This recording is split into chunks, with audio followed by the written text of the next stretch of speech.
Reka tubasuhuze tubahe ikaze ku biganiro bya Iris TV, ibiganiro tubagezaho buri munsi, ariko nanone tunabasabe kugira ngo mukomeze muduhe ibitekerezo byanyu kuko bidufasha kutwubaka cyangwa se mukadukosora mukanatugira inama mu buzima bwa buri munsi.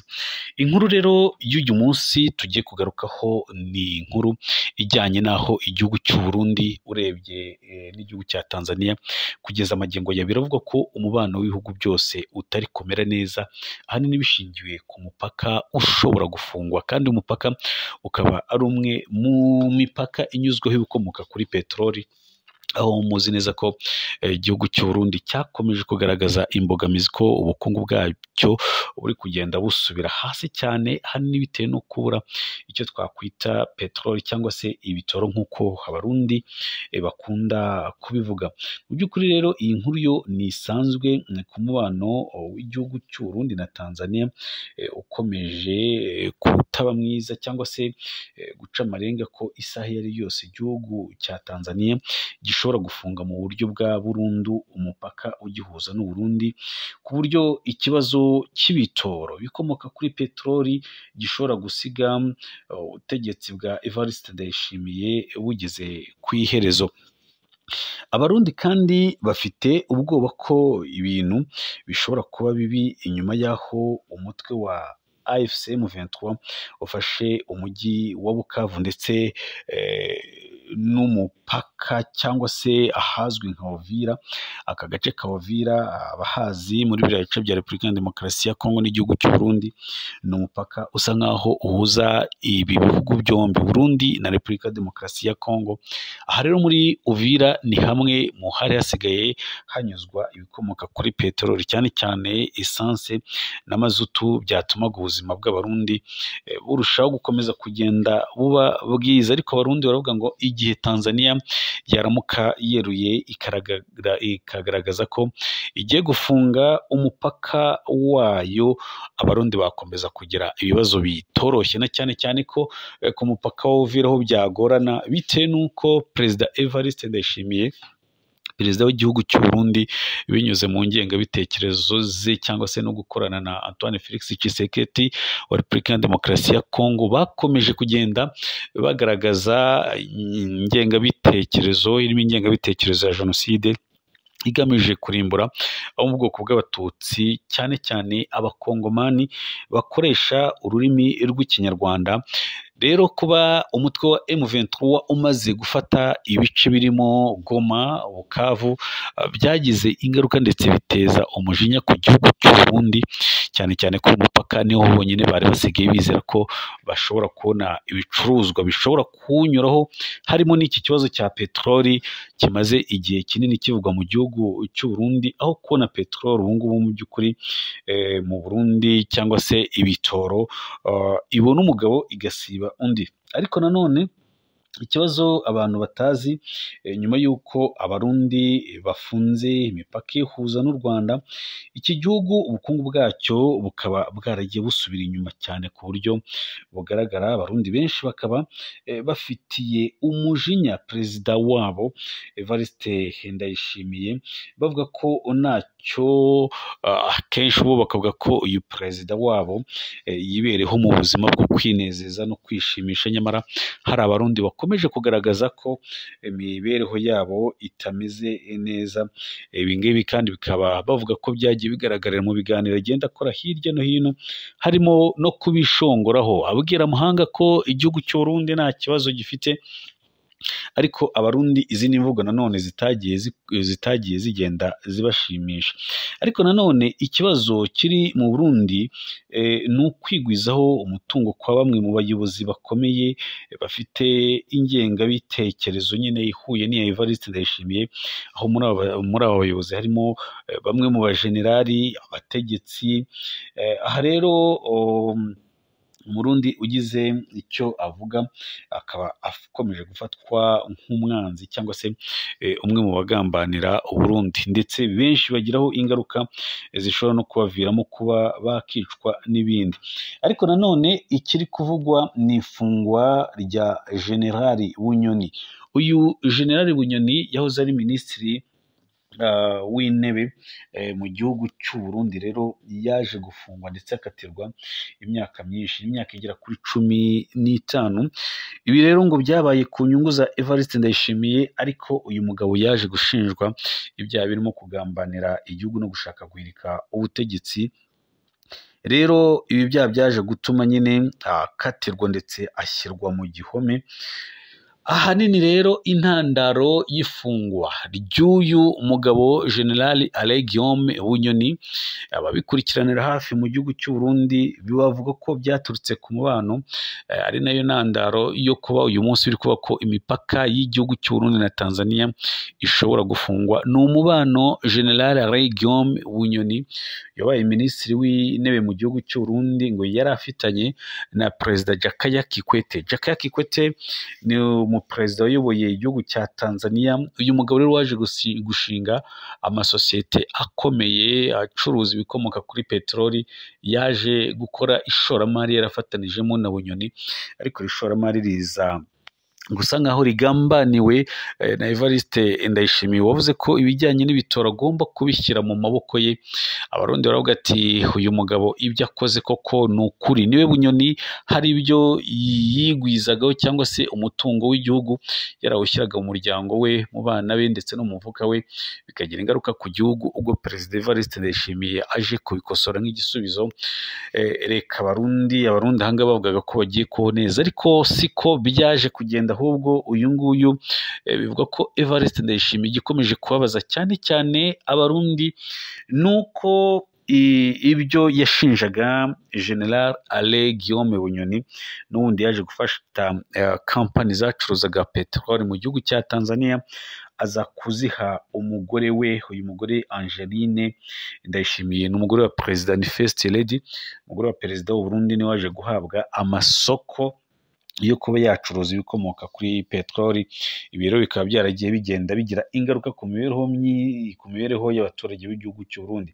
Aya masoko rero Evariste bivuga ko yaje kuyambura kampani za Bunyoni, akaza kuvuga ko ibijyanye n'ibitoro nyine agiye kubyicungira. Iri soko yaje nyine kuvuga ko hari abategetsi bamwe bigwizagaho ibijyanye n'ibitoro, bigatuma imibereho y'abaturage iba mibi, ariko nawe nta kindi yakoze uretse kubiha umugore we. Uyu mugore bivuga ko ni umugore uvuga ko mu gihugu cy'u Burundi atinyitse cyane, kuko ni umwe mu bavuga kandi bavuga rikijyana, ni umwe mu bafite ijambo. Namwe murabyumva neza, umugore wa Perezida burya ntabwo aba ari umuntu woroshye. Rero yaje kwigwizaho amasoko yamburwa Bunyoni, ndetse biza gutuma General Alain Guillaume Bunyoni we icyo inkiko cyangwa se izindi nzego zagombaga gukora kwari ukumuta muri yombi ndetse bakamugerekaho ibyaha. Bivugwa rero ko uyu mugabo yageretsweho ibyaha bitandukanye, birimo gushaka gukora kudeta cyangwa se guhirika ubutegetsi, kwangisha abaturage ubutegetsi buriho, kugambanira abaturage, kurya ruswa no kunyereza umutungo wa leta. Ariko nanone no mu bijyanye n'ibikomoka kuri peteroli, bivuga ko uyu nguyu Alain Guillaume Bunyoni ari we wagize uruhare kugira ngo Uburundi we buri mu kaga bufite uyu munsi bwo kuba nta bikomoka kuri peteroli bihagije bafite, ibikomeje gutuma abarundi bakomeje kugira imibereho mibi. Umubano rero wa General Alain Guillaume Bunyoni bivuga ko ariyo ntandaro y'ikibazo nyamukuru kiri mu gihugu cy'u Burundi, gitumye bikomoka kuri peteroli bikomeje kubura.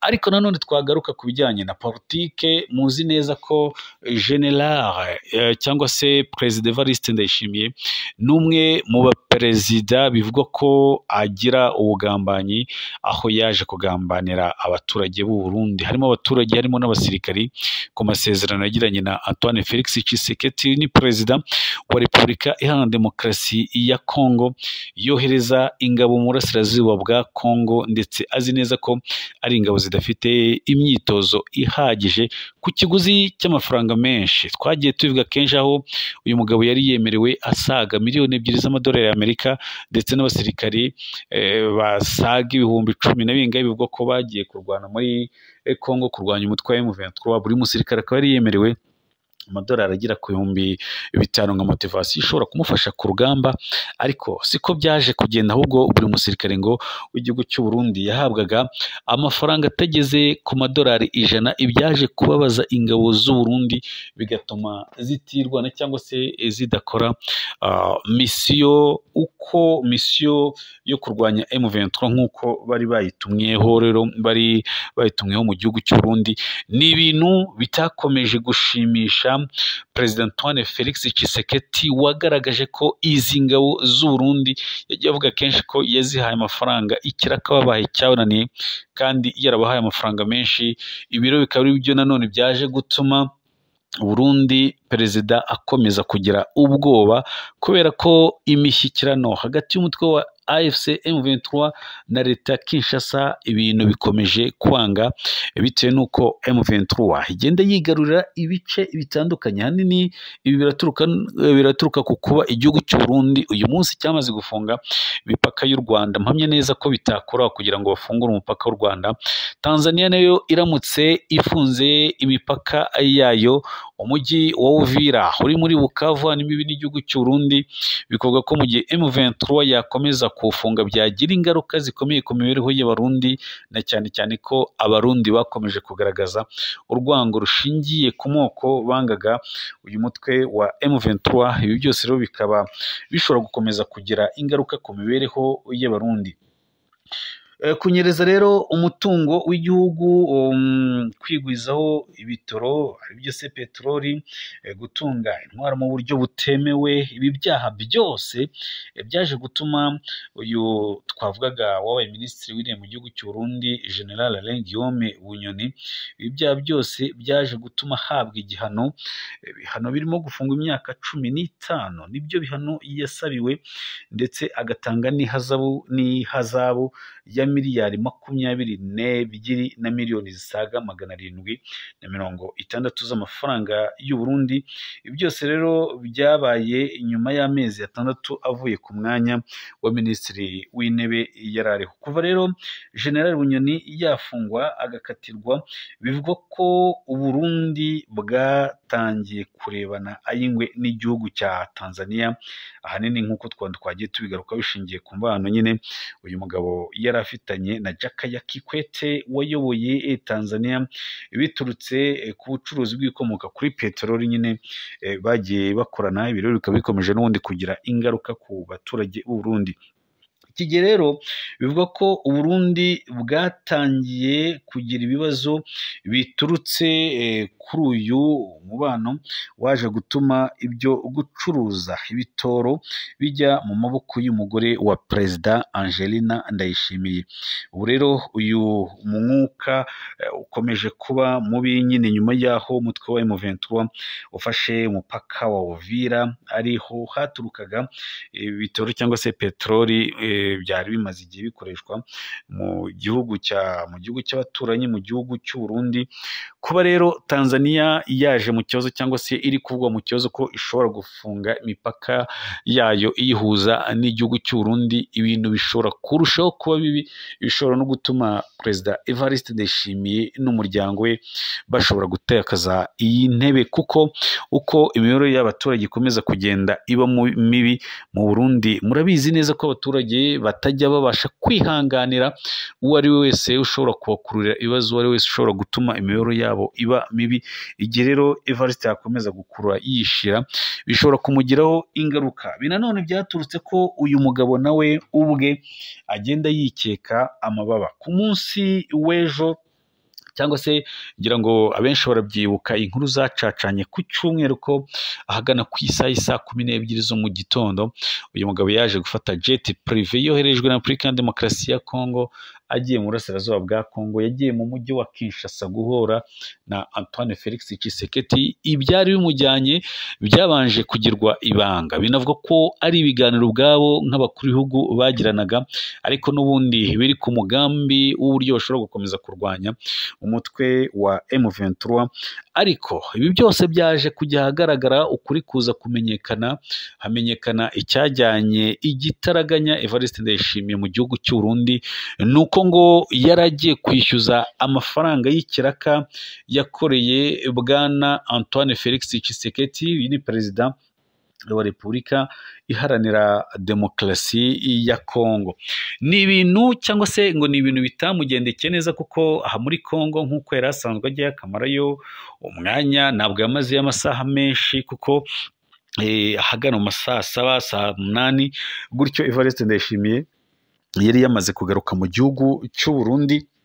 Aha rero n'ubundi Antoine Felix Tshisekedi mu byo yamubwiye nuko yamubwiye ko nta mpamvu n'imwe yo kwishyuza amafaranga bivugwa ko yakoreye mu gihugu cy'u Burundi, mu gihe ingabo z'u Burundi zataye akazi cyangwa se zananiwe kurwanya umutwe wa M23 mu burasirazuba bwa Repubulika ya Demokarasi ya Kongo, haba mu mujyi wa Goma ndetse no mu mujyi wa Bukavu, ndetse bamwe bakaba baramaze gufatwa na M23, abandi kuri ubu ngubu birogwa ko bahunze bahungira mu mashyamba, abandi basubiye mu gihugu cy'u Burundi.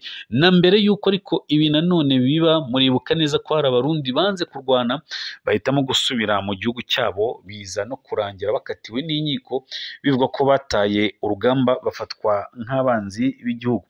Ubwoba rero nanone Evariste Ndayishimiye nyine nibivuga ko akomeje kugira ubwoba nyuma y'aho ashwishwirijwe n'inshuti ye magara, uyu nguyu ni Antoine Felix Tshisekedi wanze kumuha amafaranga yandi yagombaga kumuha kugira ngo Evariste amwohereze izindi ngabo mu Burundi.